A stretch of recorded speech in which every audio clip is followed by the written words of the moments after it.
So countervailing duties are one of the handful of WTO consistent ways to increase tariffs, increase duties on products coming into a country that is a different tariff rate for some countries than others. It is a WTO accepted exception to two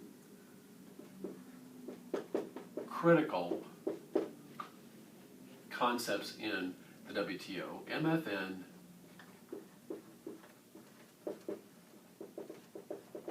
and bound tariffs. Countries are allowed to increase a tariff on a particular product beyond its bound rates and put higher tariffs on some countries than others if certain conditions apply. And the conditions in this case are foreign government subsidies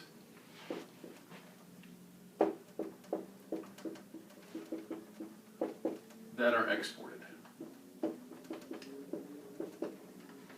Okay, if a country, say France, provides a financial contribution to a French firm and the products are exported, then countervailing duties can potentially be applied. And I'm going to talk about the provisions of when it can be applied in just a moment.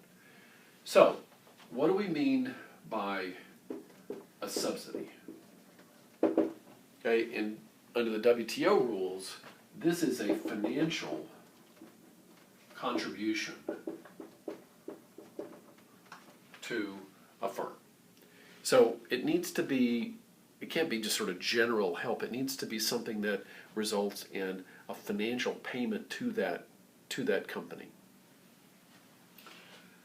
For the CVD process to be relevant, these need to be specific subsidies. What do I mean by that?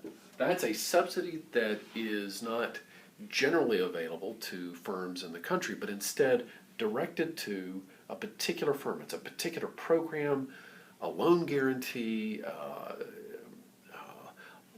below market interest rates, something that directly helps a particular industry. So if a government had going to reduce the loans to all firms in the economy, or a wide variety of firms, some of which exported, some of which didn't, it would not meet this idea that these were specific. They really need to be directed to a particular industry. Moreover, these subsidies, in order for there to be a problem under the CVD rules, these subsidized exports have to cause material injury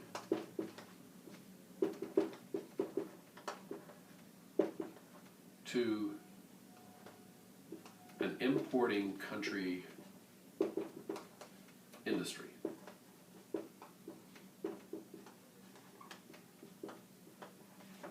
Making a similar product. So if the Chinese government subsidizes the manufacture of solar panels in some ways, and those products are then exported to the US, and the increase of exports causes injury beyond some level, material injury to a domestic solar panel company, then CVDs can potentially be placed. Now this is really a distinct process from anti-dumping. Separate video about that. Anti-dumping is about individual firm behavior deciding, where a firm decides to price at an unfair rate, unfair in quotes. So it's a private firm's decision. This is about a government's decision to provide financial support to a firm that exports. Now, I want to draw a distinction between an export subsidy, which we've analyzed. Okay, that's when you pay contingent upon exports. You only get the financial contribution if you export. So there's the money has strings attached to it. Under WTO rules, in principle, export subsidies on manufactured goods are banned. So if the U.S. government says, okay, in order to get a subsidy for, say, Caterpillar, a large equipment manufacturer, for Caterpillar to get those subsidies, they have to export. They meet some export target, and if they do that, then they get a check. You don't have to go through all this rigmarole. Okay, you don't have to show that it's specific. You don't have to show that it's material injury. Those export subsidies, payments contingent upon export performance, are banned. And there's an expedited process, if you will, that countries can use to countervail that type of export subsidy. What's trickier is when you have something that's not directly contingent on exports, but ends up encouraging exports. Again, indirectly. Let's say that you offer below market rates for loans to buy capital equipment. Okay, that's not, so the capital equipment can be used to produce domestically. It can be used to export. It's not really absolutely clear. It's not an export subsidy per se, but the WTO rules basically say that if that financial help from the government ends up creating increased exports and causes injury to a foreign firm, then you've got something to fall back on. You can use these countervailing duties to offset the advantages that came from the government subsidy. Okay, so in the end, there are two things that you have to show. One, that there have been specific subsidies, that a specific financial contribution that helps a company export, and those exports cause material injury to a foreign industry. And if that can be shown, then you can have a countervailing duty. Now, who makes these decisions? It's domestic governments. So in the United States, which is really the more common the most common user of countervailing duties procedures in the WTO system, anti-dumping far more frequent.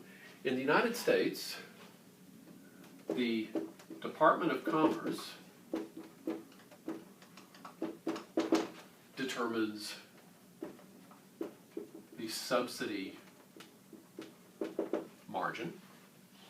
Okay, a non-trivial thing, because they're asking trying to look at foreign government activities and attribute that to the exports. But the Department of Commerce makes this determination. And the U.S. International Trade Commission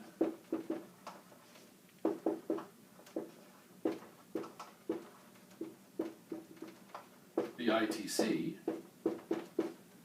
makes the material injury determination. Both institutions have to say yes before the countervailing duties, the CVDs. I should note that because in the sort of jargon of trade, people often talk about CVDs. So if they both say that the subsidy has occurred, it's specific, and it causes material injury to a domestic firm, then duties equal to those, to that subsidy margin, the degree by which the product is subsidized, can be placed on the foreign goods. Now, one of the things that you'll notice here is that there is no direct role for the President or Congress. Okay. Of course, they set up the laws, the Congress, and and the President signs the bill that sets up the institutions, and the President is choosing the head of the Department of Commerce, and is involved in the selection of the ITC commissioners. But other than that, this process is more or less automatic and ongoing. So there's really no discretion in this for the President or the Congress. How about the WTO? What role does the WTO have to play in this? As in all of these trade remedies, the WTO is not the one actually conducting the investigation. Okay, it's a domestic institutions that do this. But if the U.S. doesn't live up to the process as stipulated in the WTO agreements, the WTO can look at this through a regular dispute settlement process that we've discussed in other videos. So again, this is not as common as anti-dumping, but it does occur. Let me give you one example where there's been discussion in the United States about the provisions of including countervailing duty actions to deal with foreign behavior. In particular,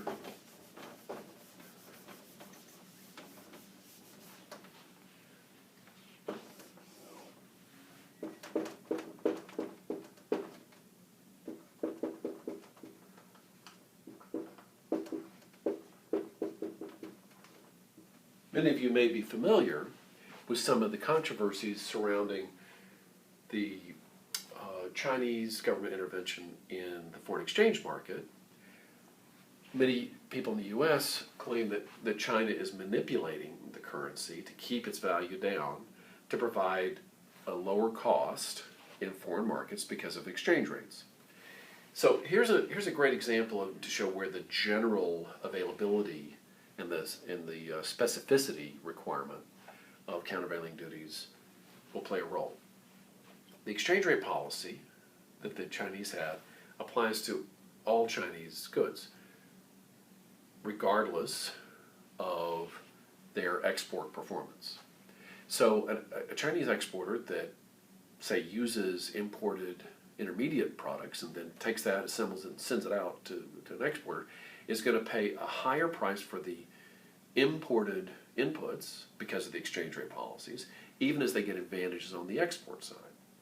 So it's not as if the exchange rate is only going to exporters. Those exporters potentially have to pay prices on intermediate inputs that could be higher because of the exchange rate policy. So that's a generally applicable exchange rate throughout the Chinese economy. So it would probably be hard to show that exchange rate policy, even if it encourages exports, which is quite arguable, it's hard to fit that into the existing structure of countervailing duty laws. Now, there are pressures to do this in U.S. Congress and among some U.S. manufacturers, but it would be difficult to have this pass the WTO dispute settlement process because it probably doesn't meet the criterion of a specific subsidy that is not generally available to or generally applicable to everybody in the Chinese economy. So it's an introduction to countervailing duties, and you should take a look at the separate videos on export subsidies to give this some further economic context.